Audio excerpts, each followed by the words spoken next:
हाँ जी, सभी को राम राम। कैसे हैं भाई सब? सबसे पहले तो ये बता दो, सभी मौज में हो? कमेंट कर दो मौज में हो, बढ़िया पढ़ाई कर रहे हो। दोस्तों, आज की जो ये अपनी क्लास होने वाली है, ये है अपनी राजस्थान जीके में लोक देवता। देखो, कला संस्कृति में लोक देवता बहुत ही इंपॉर्टेंट है। अपने टॉप जो सिलेबस है उसमें डायरेक्ट दे रखा है लोक देवता, इसके अलावा कुछ भी नहीं लिख रखा। ना लोक देवियां लिख रखी है, ना ही लोक संत लिख रखे हैं। तो हमें क्या लोक देवियां भी पढ़नी है क्या? नहीं, आपको लोक देवियां नहीं पढ़नी है, लेकिन लोक देवता के साथ साथ में लोक संत भी पढ़ने हैं। लेकिन आज की जो ये क्लास है, इसमें हम पढ़ने वाले हैं लोक देवता। साथ ही में आपको एक दिख रहा होगा कि ये एनसीईआरटी वाली क्लास। तो ये एनसीईआरटी वाली क्लास ही इस क्लास का नाम रहने वाला है। मैंने आपको जो आप पिछला एक वीडियो बनाया था कि भाई लेवल कैसा रहेगा, उसमें ये बताया था कि जो एनसीईआरटी बेस्ड ही आपके प्रश्न पूछे जाएंगे, चाहे आप कहीं से पढ़ लो। एनसीईआरटी में जो लिखा हुआ है ना, सवाल वहीं से बनेंगे। इस एग्जाम के लिए, मैं सभी एग्जाम्स के लिए नहीं बोल रहा हूं, यहां पर चतुश्रेणी और जो ड्राइवर भर्ती है, इस सिलेबस के लिए क्वेश्चन जो बनेंगे वो 90 से 95% क्वेश्चन बनेंगे डायरेक्ट एनसीईआरटी से। और उसमें लैंग्वेज भी एनसीईआरटी वाली यूज की जाएगी। तो क्यों ना हम सबसे अच्छा ही पढ़ें, एनसीईआरटी पढ़ें। एक तो फायदा ये हो जाएगा कि सबसे कम पढ़ना पड़ेगा और सबसे सटीक पढ़ना पड़ेगा। सिलेक्शन के लिए क्या करना होता है? सिलेक्शन के लिए आज के इस इंटरनेट के ज़माने में इतने सारे आपके पास में मैटर है, इतने सारे टीचर है, बहुत सारे नोट्स है। वहाँ हमें ये सिलेक्ट करना बड़ी ही दुविधा की बात होती है हमारे लिए कि कौन सा पढ़ें, कौन सा नहीं पढ़ें, किसका पढ़ें, किसका छोड़ें। तो यही चुनाव जो है वो सिलेक्शन करवाता है। तो यहाँ पर हमें सिलेक्टेड चीज़ें पढ़ेंगे, तभी सिलेक्शन होगा। तो आज की जो ये क्लास है लोक देवता वालों, ये अपन एनसीईआरटी बेस्ड पढ़ाएंगे।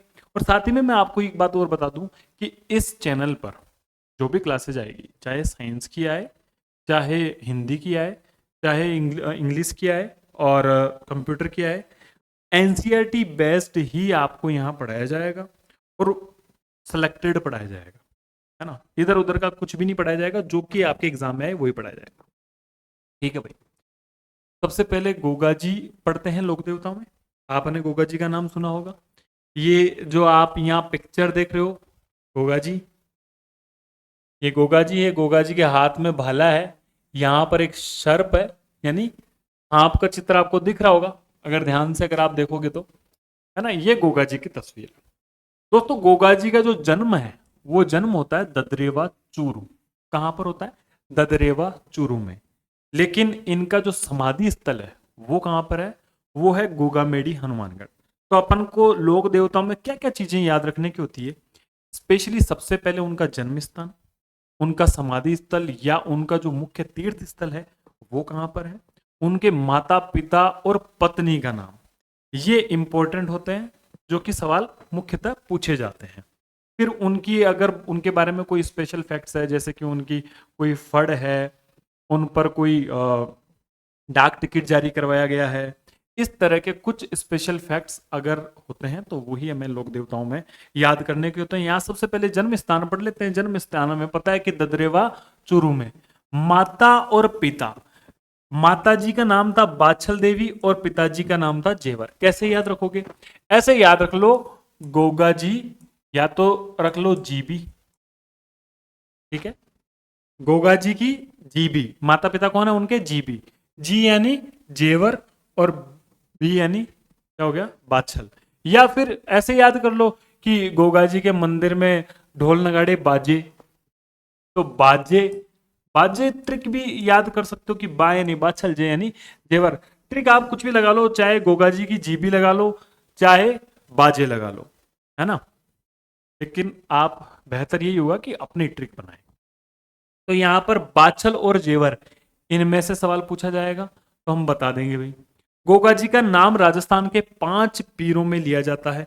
अब 5 पीर और कौन कौन से? 5 पीर इंपोर्टेंट है लोक देवताओं में, सबसे इंपोर्टेंट होते हैं 5 पीर। पंच पीर अपने इंपोर्टेंट है, इन्हीं से सवाल बनता है। अब हम कई बार कंफ्यूज हो जाते हैं, तो तेजा जी को भी अपन क्या कर देते हैं? पंच पीरों में कर देते हैं, है ना। मल्लीनाथ जी को कर देता है कोई। तो हमें इनको याद रखना है, तो ट्रिक मैं बताता हूं। ये पहली बात तो एनसीईआरटी में एक दोहा दे रखा है, ये दोहा याद कर लेना पाबू हरबू रामदेव मांगलिया मेहा, क्या है यहाँ कोमा नहीं है ना। पाबू हरबू रामदेव मांगलिया मेहा पांचू पीर पदार जो गोगा जी जे, वो दो है। तो इन अपन याद करनी, ई का मायने पांचू पीर आएगा। अब मैं एक ट्रिक बता दूं थाने, जिसमें थाने याद हो जैसी पांचू पीर किया भाई। ऐसे एक ट्रिक बता देता हूं आपको।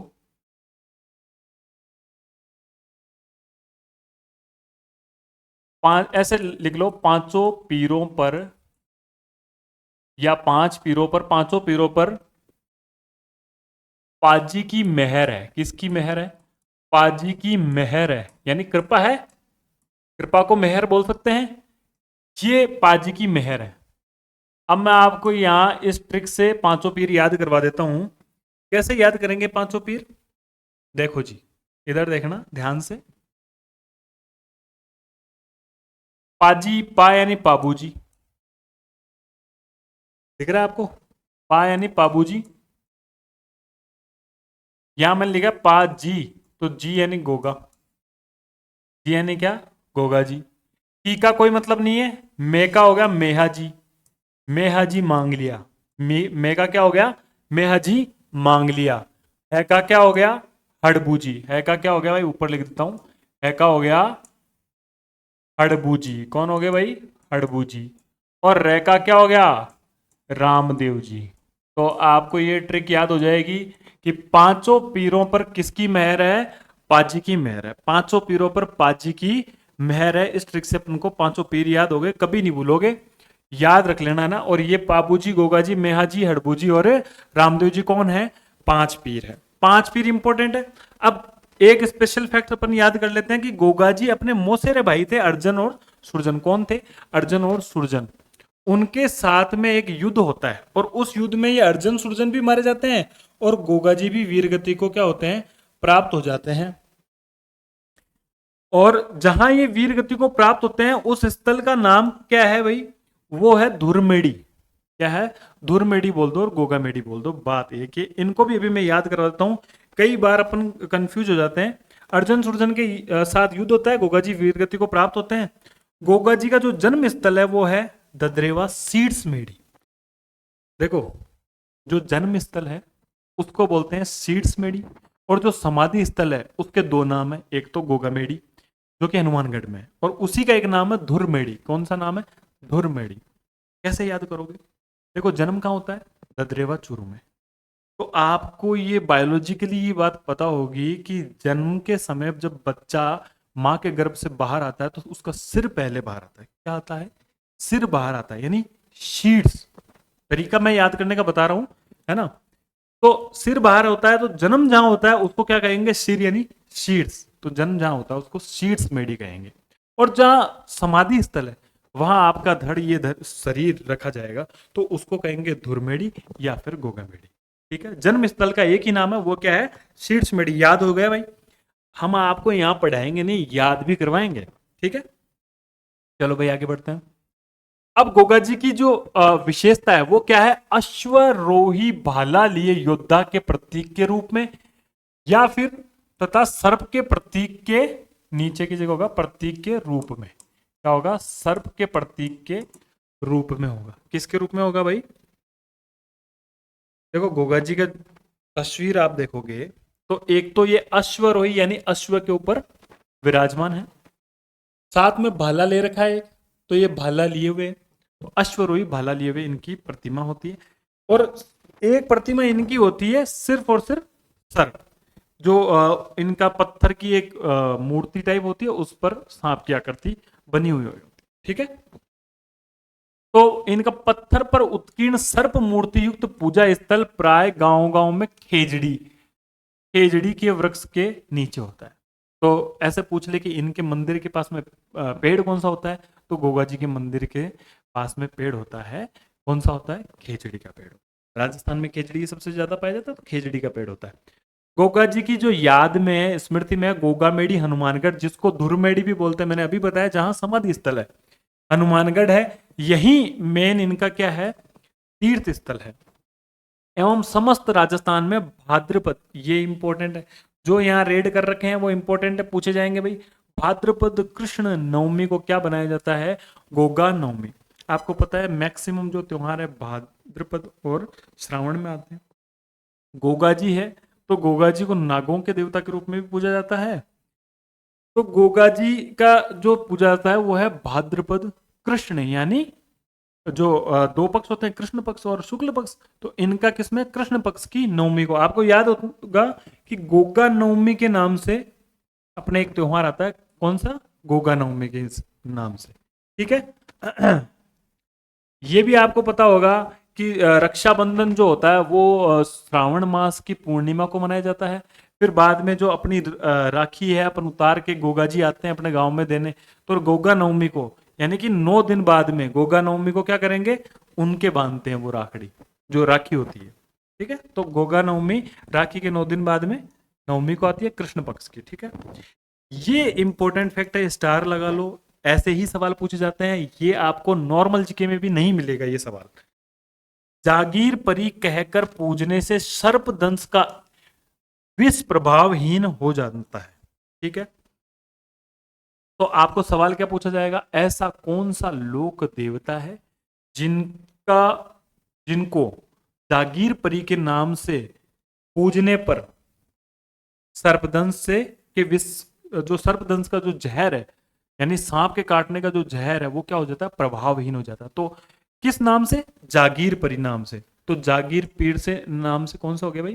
गोगा जी। ध्यान रखना भाई, कौन से हो गए? गोगा जी।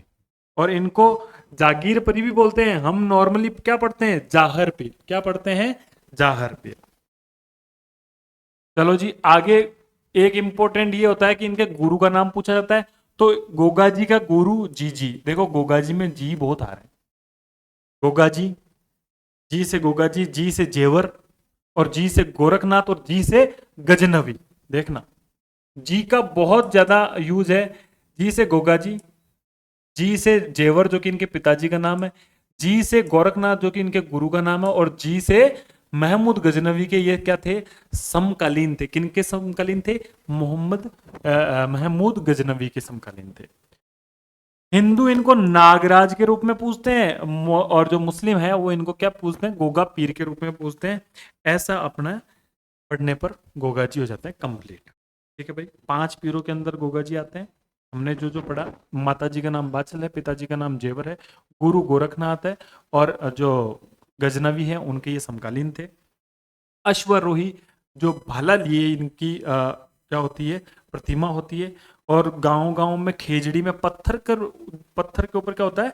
सर्प उत्कीर्ण होता है, यानी सर्प की आकृति बनी हुई थी पत्थर पर, और खेजड़ी के नीचे इनका क्या होता है? प्राय स्थान होता है, मंदिर होता है। गांव-गांव में होता है। जो इनका गोगा नवमी है वो कब मनाई जाती है? वो मनाई जाती है भाई भाद्रपद कृष्ण नवमी को, यानी रक्षाबंधन के 9 दिन बाद में। हमें जनरली पता है हम गोगा जी को राखी बांधते हैं। तो ये फैक्ट आपको मैंने गोगा जी के बारे में पढ़ा दिए, और मैं ये उम्मीद भी करता हूँ कि आपको ये फैक्ट याद भी हो रहे होंगे साथ साथ में। एक इंपॉर्टेंट अपने देवता आते हैं, लोक देवताओं में वो आते हैं, बहुत इंपॉर्टेंट है तेजा जी।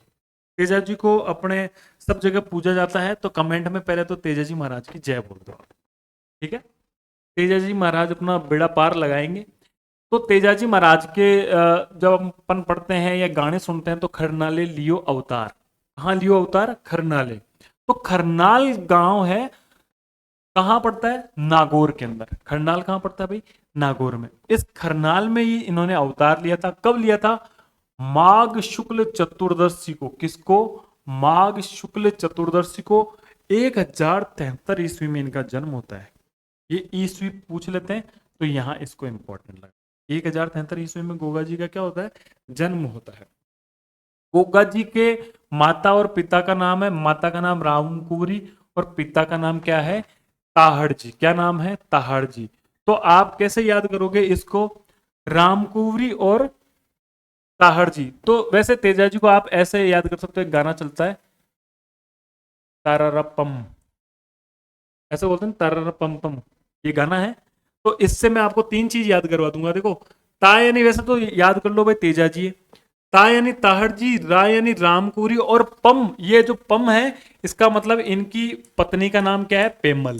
क्या नाम है इनकी पत्नी का नाम? पेमल। तो तररा पम पम, ऐसे याद कर लेना। ये ट्रिक है।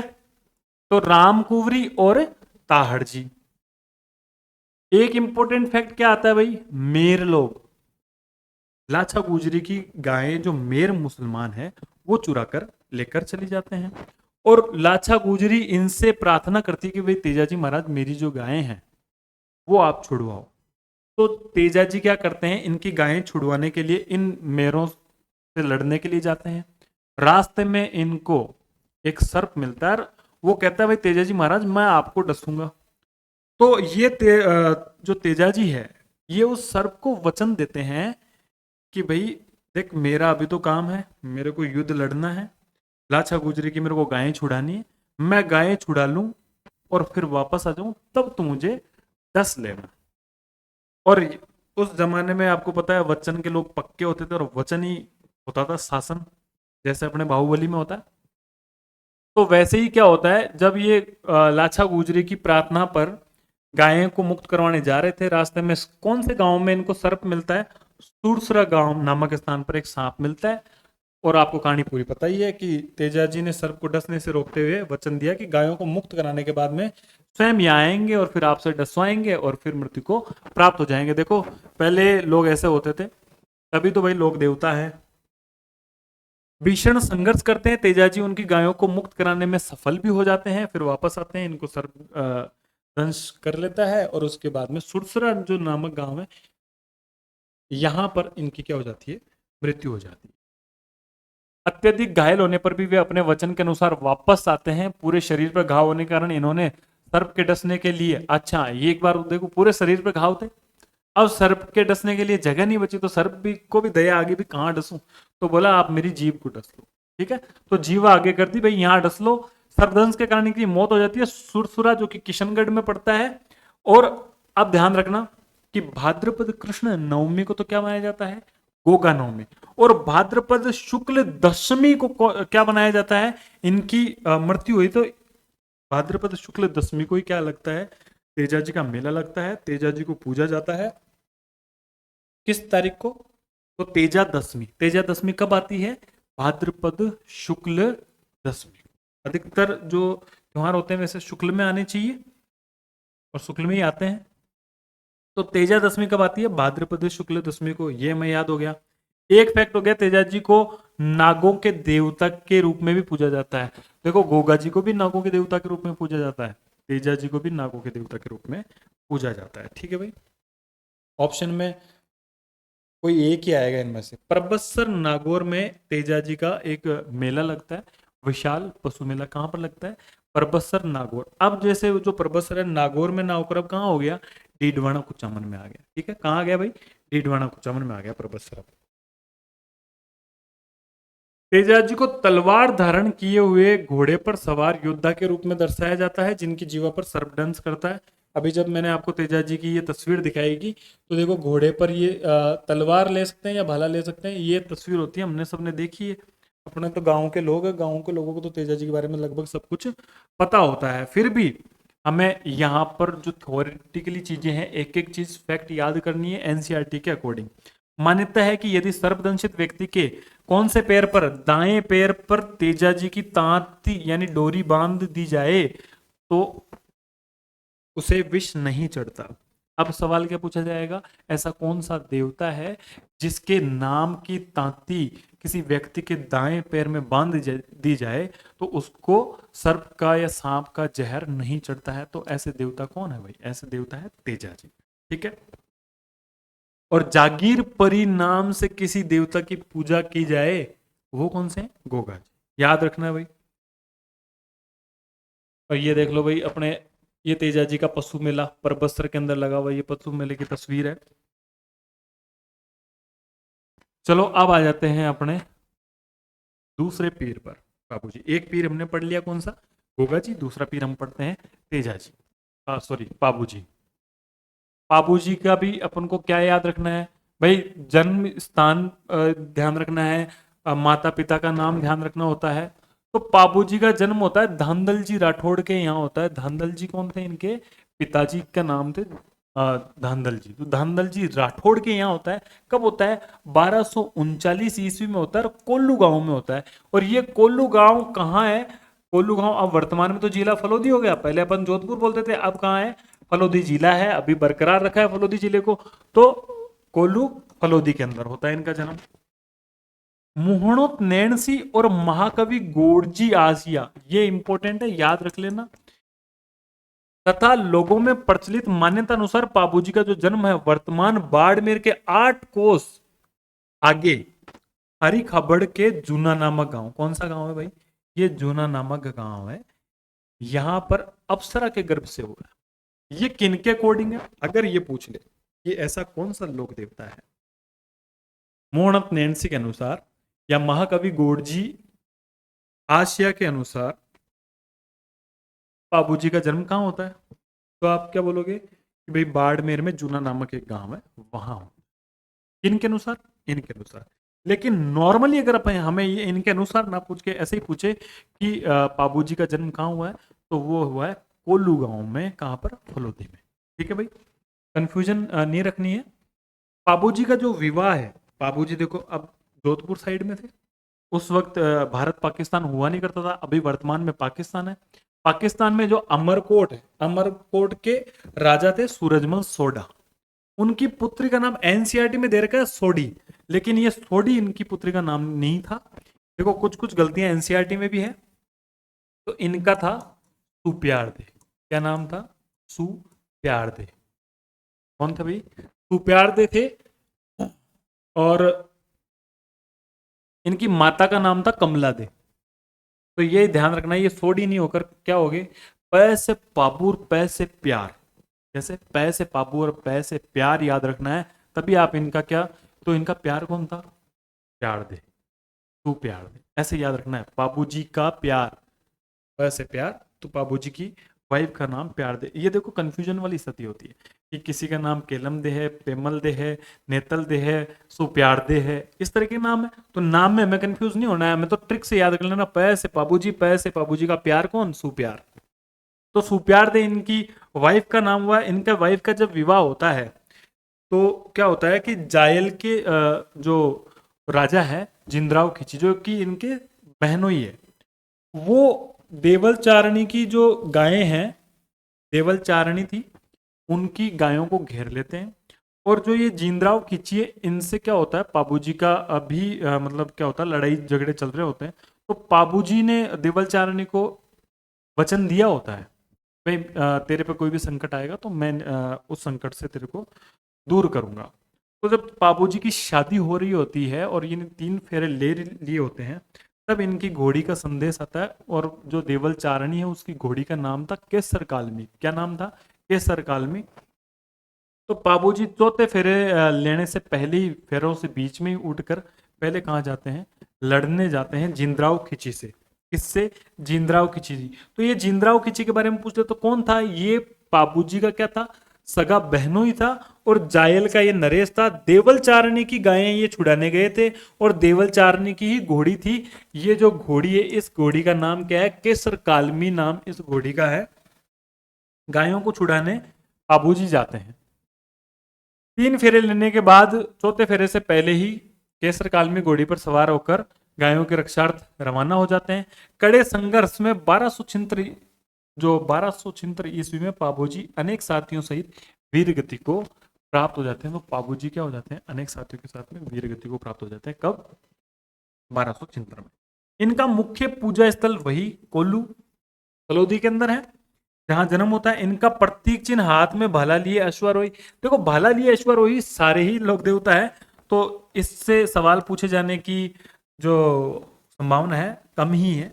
लेकिन ये इंपॉर्टेंट है, ये पूछा ही जाता है कि पाबूजी को ऊंटों के देवता के रूप में पूजा जाता है। और पाबूजी को मैक्सिमम कौन सी जाति के लोग पूजते हैं, वो पूजते हैं रेबारी जाति के, क्योंकि रेबारी जाति के लोग ही राजस्थान में ऊंट पालन करते हैं। और ऊंट को राजस्थान में लाने का सबसे पहले अगर श्रेय दिया जाता है तो किस लोक देवता को दिया जाता है, पाबूजी को दिया जाता है।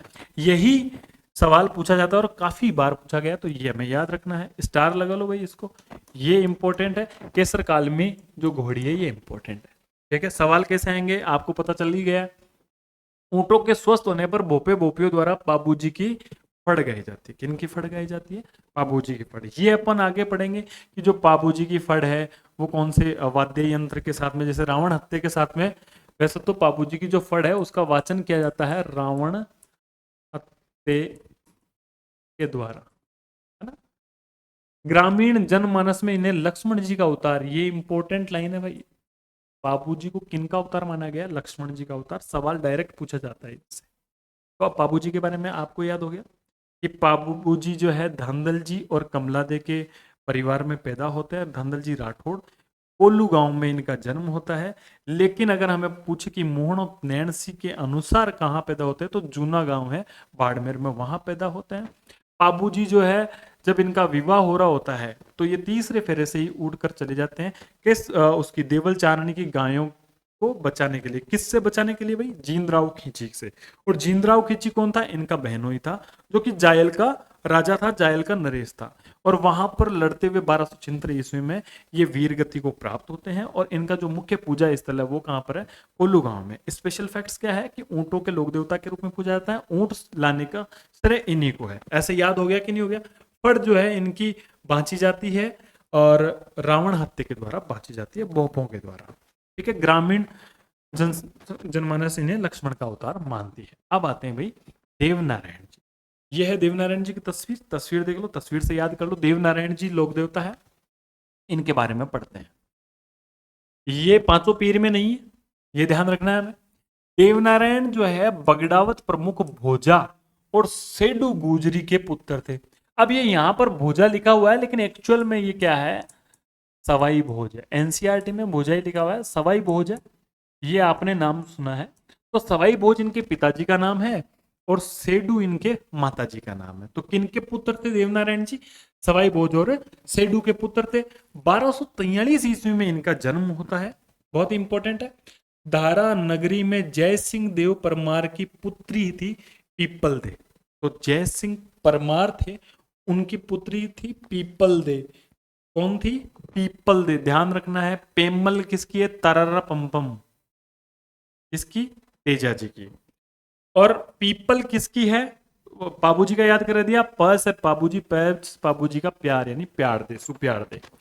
अब देवनारायण जी का ऐसे याद कर लो कि देवनारायण जी वैसे तो आपको पता है औषधि विज्ञान के ज्ञाता थे। तो देवनारायण जी ने किससे शादी करी? पीपल से, यानी औषधि का ज्ञाता थे। तो पीपल नाम के पेड़ से ही, एक तरीके से पेड़ का नाम है पीपल, तो पीपल दे से विवाह हुआ। कुछ समय बाद गिनाई ठाकुर से हुए संघर्ष में देवजी ने उसे मौत के घाट भी उतार दिया। किसको भाई? जय सिंह देव को ही इन्होंने क्या कर दिया था? मौत के घाट उतार दिया था। इनसे युद्ध हुआ था संघर्ष में। ठीक है।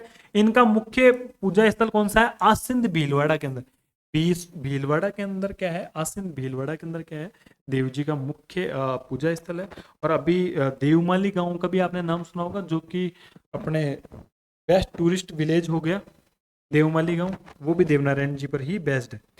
इनका कब पूजा की जाती है? इनका मेला कब लगता है? तो भाद्रपद शुक्ल सप्तमी को, आता को। कौन सी सप्तमी को? भाद्रपद शुक्ल सप्तमी को देवनारायण जी का क्या करता है? मेला लगता है।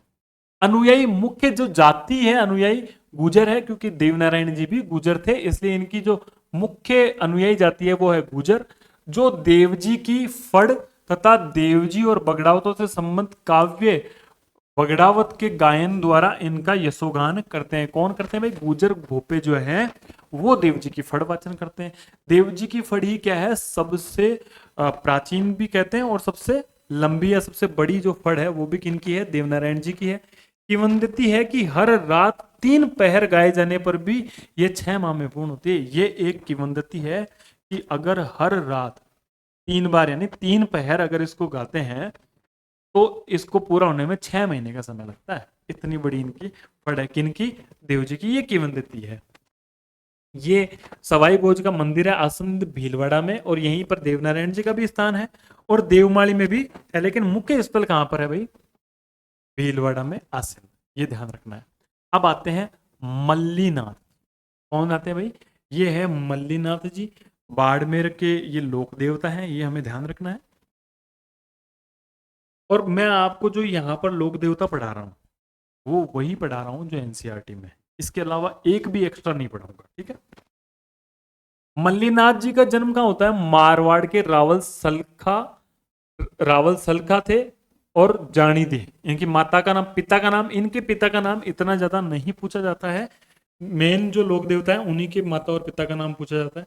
सल का पिताजी के नाम थे और माताजी का नाम था जानी दे। क्या था? जानी दे। ये ज्येष्ठ पुत्र के रूप में 1358 में इनका जन्म होता है। कान्नड़ देव की मृत्यु के बाद में 1374 ईस्वी में महेवा के स्वामी बन जाते हैं। महेवा नाम की जगह जब कान्नड़ देव की मृत्यु हो जाती है उसके बाद में यही वहां के राजा बन जाते हैं, ठीक है भाई।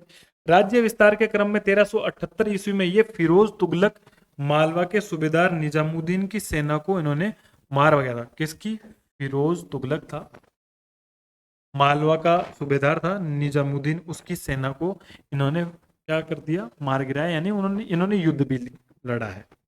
इनकी रानी का नाम था रूपादे। अब ऐसे याद रखो रानी का नाम कैसे? खुद तो मल्ली, अब मल्लीन मतलब अपन कहते हैं ना कि भाई मेला हुआ, लेकिन रानी रूपवती थी, तो रानी कौन थी? रूपादे थी। ये ध्यान रखना, खुद का नाम तो क्या है? मल्ली, लेकिन रानी कौन सी है? रूपादे। याद हो गया भाई। की प्रेरणा से 1389 में उगम सिंह भाटी के शिष्य बने। किनके शिष्य बने? उगम सिंह भाटी के शिष्य बने। और इन्होंने योग साधना की इनको क्या दी थी? दीक्षा दी थी। जब भी आप कोई साधु बनता है तो वो दीक्षा लेता है, किसी न किसी को गुरु बनाता है।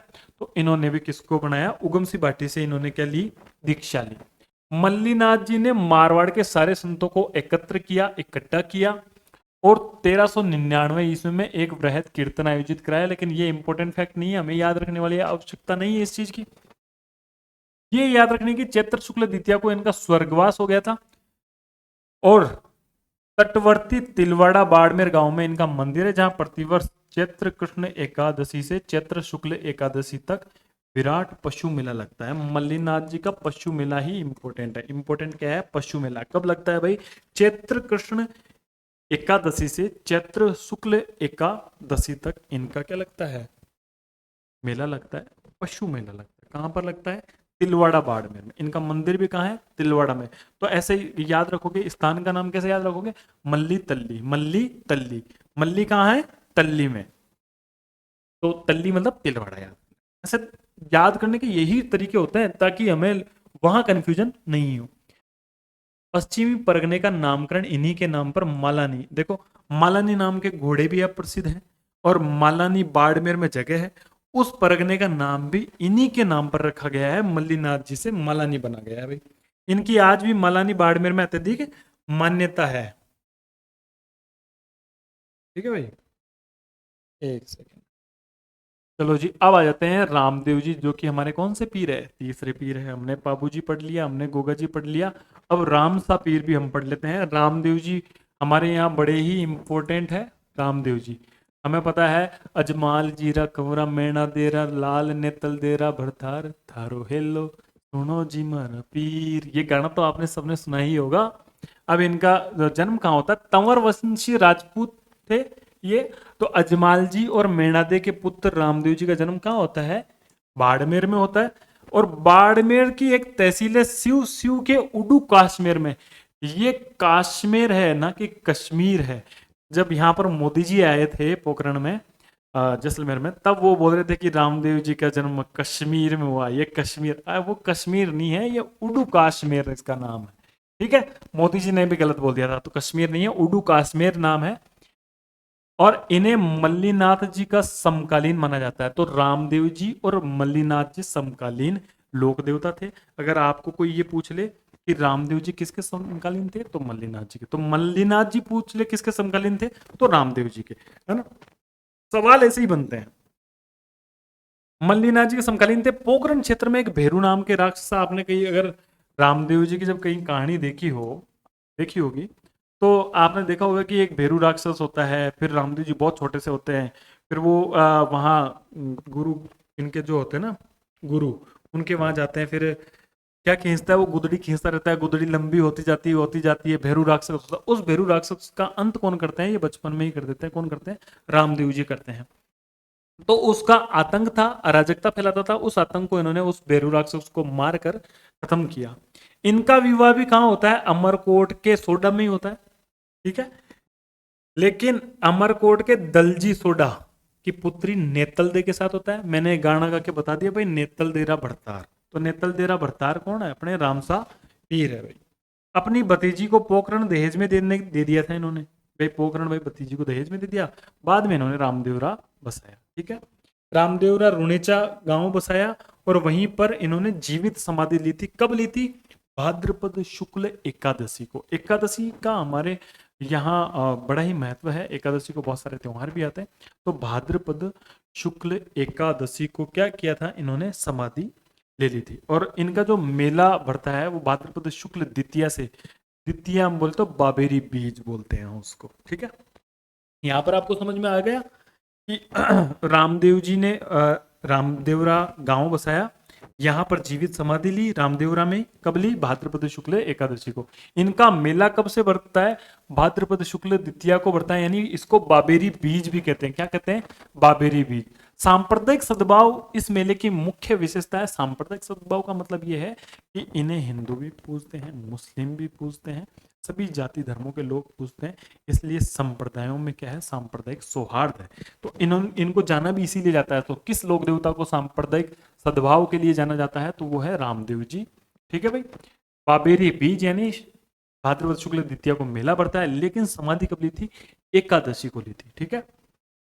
हिंदू इनको श्री कृष्ण का अवतार मानते हैं, वहीं मुसलमान इनको रामसा पीर के रूप में पूजते हैं। रामदेव जी को पूजते हैं किसके रूप में? रामसा पीर के रूप में। सामान्यतः गांव में किसी वृक्ष के नीचे ऊंचे चबूतरे पर रामदेव जी के प्रतीक चिन्ह पगलिया की पूजा होती है। ऐसा कौन सा लोक देवता है जिनके सिर्फ पैरों की पूजा होती है, पगलिया की पूजा होती है? तो वो है रामदेव जी। आपने देखा होगा जब भी अपने गांव में रामदेव जी का जहां भी मंदिर है वहां पर रामदेव जी का क्या है? पगलिया है, ठीक है भाई।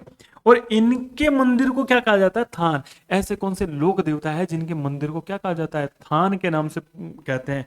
अब देखो अपन तो नहीं जानते हैं इतनी चीजें, आप लोग तो नहीं जानते होंगे, आपके जो दादी है दादा है वो आपको जरूर बताएंगे, अरे भाई रामदेव जी थान पर जा रहा हो।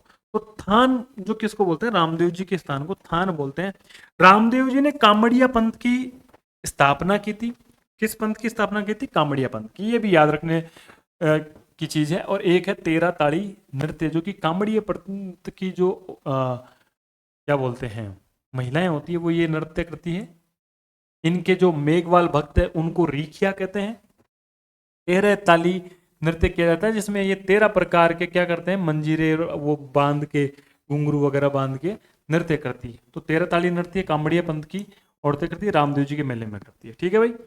रामदेव जी वीर होने के साथ साथ समाज सुधारक थे। मैंने आपको बताया कि ये समाज सुधारक भी थे।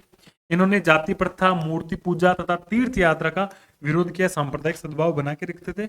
ये रामसा पीर हमारे कंप्लीट हो जाते हैं, ठीक है। रामदेव जी के बारे में जो याद रखने वाली बात है, माता पिता पत्नी का नाम याद रखना है, कामड़िया पंथ की स्थापना करते हैं, सांप्रदायिक सौहार्द वाले देवता है। और क्या याद रखते हैं अपन रामदेव जी के बारे में कि रामदेवरा में इन्होंने जीवित समाधि ली थी। अपनी भतीजी को इन्होंने क्या कर दिया था? जो पोखरण है वो स्थान दे दिया था दान, उसके अंदर जागीर में दे दिया, पे तू रख ले। उसके बाद में रामदेव जी के बारे में और कोई विशेष चीज है? कामड़िया पंथ हमने देख लिया। 13 ताली नृत्य हो गया। बाबेरी बीज को इनको मेला लगता है, यानी भाद्रपद शुक्ल एकादशी को इनका मेला लगता है। ये हमने रामदेव जी के बारे में पढ़ लिया। अब अपने मेहाजी मांगलिया, ये चौथे पीर के रूप में आते हैं, ठीक है। और पीरों वाली ट्रिक बता दो एक बार मुझे, क्या है भाई पीरों वाली ट्रिक जो मैंने याद कराई थी? 500 पीरों पर पाजी की मेहर है। किसकी? पाजी की मेहर है। पाजी कौन से? पंजाबी पाजी, ठीक है। मेहाजी मांगलिया राजस्थान के 5 पीरों में गिने जाते हैं। ये राव चुंडा जो है, शासक राव चुंडा है, उनके समकालीन थे, ठीक है। इनका जन्म कहां होता है? पंवार क्षत्रिय परिवार में होता है, किंतु पालन पोषण इनके ननिहाल में होता है। ध्यान रखना, ये पैदा तो होते हैं पंवार वंशीय राजपूत वंश में ना, पंवार परिवार में पैदा होते हैं, लेकिन जो इनके जो लालन पालन होता है, पोषण होता है, जन्म से जहां बड़े होते हैं वो होते हैं ननिहाल में। तो इनकी गोत्र भी ये ननिहाल वाली ले लेते हैं। कौन सी? मांगलिया गोत्र ले लेते हैं। ननिहाल किस कौन से गोत्र का था? मांगलिया का। तो असली गोत्र क्या है? पंवार, लेकिन मांगलिया नाम से ही ये प्रसिद्ध हो गए हैं भाई। तो मेहाजी मांगलिया जैसलमेर के राव रणंग देव भाटी से युद्ध करते हुए ये क्या हुए थे? देखो पहले क्या थे? राजा भी होते थे और वो संत भी बन जाते थे। जब अगर वो समाज सुधारक का काम कर देते थे तो उनको संत के रूप में भी मान लिया जाता था और ये लोक देवता के रूप में प्रसिद्ध हुए। राणंग देव भाटी से इन्होंने युद्ध किया और वीरगति को प्राप्त हो गए। पापणी के अंदर इनका मंदिर है जहां भाद्रपद कृष्ण अष्टमी को मेला लगता है। ठीक है भाई, कब मेला लगता है? भाद्रपद कृष्ण अष्टमी को मेहा जी का मेला लगता है बापणी में। ठीक है, बापणी गांव में। अब आते हैं अपने पांचवें पीर। इन ये देख लो, पांचवें पीर है हड़बूजी जिनका नाम है। जहां आपने मेहर लिखा था तो मेहा जी और है हड़बूजी। कौन है? हरबूजी या हड़बूजी एक ही बात है। हरबूजी का जो जन्म है बुंडेल नागौर में, सांकला महाराव सांकला के ये पुत्र थे और राव जोधा के समकालीन थे। राव जोधा जो जोधपुर के शासक है जिन्होंने जोधपुर को बसाया था, उन राव जोधा के समकालीन कौन थे? हड़बूजी। ये समकालीन याद करना बड़ा ही इंपॉर्टेंट है, ध्यान रखना। जैसे अभी हमने मेहाजी पढ़ा तो वो राव चुंडा के समकालीन थे। ठीक है, जोधपुर के शासक।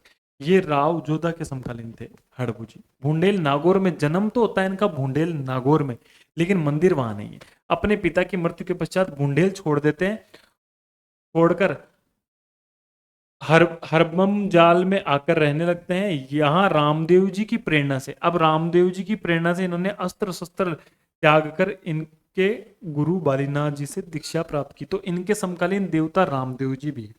हड़बूत जी के समकालीन क्या है? रामदेव जी है। रामदेव जी की प्रेरणा ली इन्होंने और रामदेव जी की प्रेरणा से बालीनाथ जो गुरु है उनसे इन्होंने क्या की? दीक्षा प्राप्त की। और बेंगटी जोधपुर, बेंगटी गांव का है जोधपुर में, बेंगटी शायद फलोदी में होना चाहिए अब तो बेंगटी जोधपुर के अंदर इनका मंदिर है। जो राव जोधा के समकालीन थे तो राव जोधा ने इनको बेंगटी गांव क्या कर दिया? जागीर में प्रदान कर दिया। हड़बूजी को किस और देखो नाम से जाना जाता है? ये इंपॉर्टेंट है, स्टार लगाना है।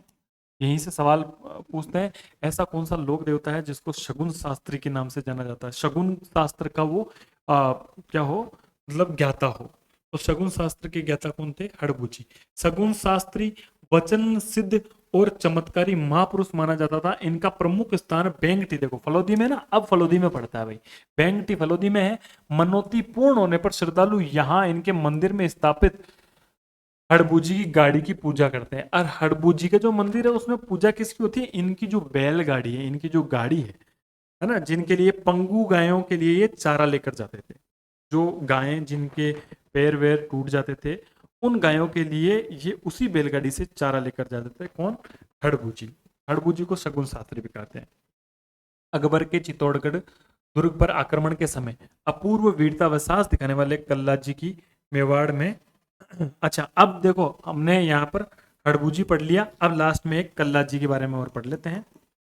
बाकी हड़बूजी हमारा कंप्लीट हो गया, पांचों पीर हमारे कंप्लीट हो गए, तेजा जी वगैरह सब कुछ पढ़ लिया। अकबर के चित्तौड़गढ़ दुर्ग पर आक्रमण के समय अपूर्व वीरता व साहस दिखाने वाले कल्ला जी राठौड़ को भी आप जानते हैं, ये भी लोक देवता है। इनको चार हाथों वाला देवता के नाम से जानते हैं। मान्यता है कि सिर कटने के बाद भी कल्ला जी का धड़ मुगलों से लड़ता रहा, रोंडेला लड़ता हुआ रुंडेला तक जा पहुंचा। मतलब देखो, युद्ध करते हुए रुंडेला गांव तक वो जा पहुंचे, कब? बिना सिर के। और यहीं पर ये आपकी क्लास कंप्लीट हो जाती है दोस्तों। और इस लोक देवता वाली क्लास में, अभी लोक देवता टॉपिक में हमारे लोक संत बच रहे हैं। लोक देवता में आपको इतना ही पढ़ना, जितना मैंने आपको पढ़ाया इतने ही लोक देवता पढ़ने। इसके अलावा आपको एक भी एक्स्ट्रा चीज नहीं पढ़नी, क्योंकि मैक्सिमम सारे के सारे सवाल यहीं से उठेंगे। जब भी परीक्षा आएगी तब अपन मिल लेंगे, देख लेंगे कि कहाँ से सवाल है। एक हमारे ये स्मृति कोचिंग क्लासेस का जो यूट्यूब चैनल है, जिस चैनल पर आप इस वीडियो को देख रहे हैं, इस चैनल को आप सब्सक्राइब कर लें। अगर आप चाहते हैं कि आपको यहाँ से कुछ वैल्यूएबल चीज़ें मिल रही है, वैल्यूएबल जानकारी मिल रही है, और आपकी पढ़ाई में कहीं ना कहीं कोई इम्प्रूवमेंट हमारी वजह से होता है, तो आप चैनल को सब्सक्राइब कर सकते हैं। इसी से हमें मोटिवेशन मिलता है कि लोग हमसे जुड़ रहे हैं और जो हम सिखाना चाह रहे हैं एक्चुअल में वो सीख रहे हैं। ठीक है, और ये आप स्मृति कोचिंग क्लासेस और लर्न विद रजनी का टेलीग्राम चैनल ज्वाइन जरूर कर लें, क्योंकि यहाँ पर हम जो भी जरूरी जानकारियाँ अपडेट्स देते रहते हैं, साथ ही साथ हमारी जो पीपीटीज़ है वो भी हम यहीं पर अवेलेबल करवाते हैं। ठीक है दोस्तों, मिलते हैं हम कल किसी नेक्स्ट क्लास के साथ में, नेक्स्ट टॉपिक के साथ में। तब तक के लिए बाय बाय, टेक केयर, ध्यान रखिए, पढ़ते रहिए।